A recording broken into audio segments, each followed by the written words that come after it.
બોટાદ જિલ્લાના સુરકા ગામના લોકોની પુલ બનાવવાની માંગ ઉગ્ર બની છે, કેમ કે ચોમાસા દરમિયાન માટી ધોવાઈ જતા અવરજવર બંધ થાય છે, જેના કારણે દર વર્ષે સુરકા ગામ સંપર્ક વિહોણું થઈ જાય છે।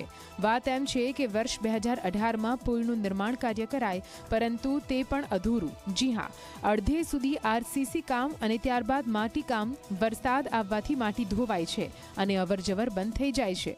ઉલ્લેખનીય છે કે આ પુલ અનેક ગામમાં જવા માટેનો મુખ્ય રસ્તો છે, જો કે અધૂરી કામગીરીના કારણે દર વર્ષે આ સમસ્યા સર્જાય છે, જેથી લોકોની માંગ છે કે માટી કામ નહીં પરંતુ આરસીસી કામ કરવામાં આવે।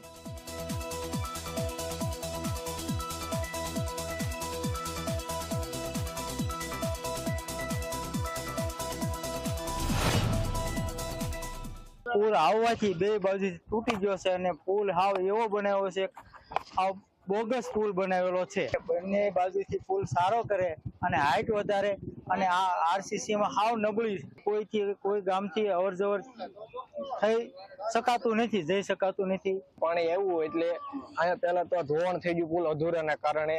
પિલર બહુ ઓછા કર્યા છે, નદી પહોળી છે અને પુલ હાંકડો બનાવ્યો છે અને હાઈટે ઓછી છે, તો અમારો પુલ હાઈટ વાળો બનવો જોઈએ અને આરસીસી પૂરેપૂરું ઠેઠ લીગી જોડાણ થાય એવું છે।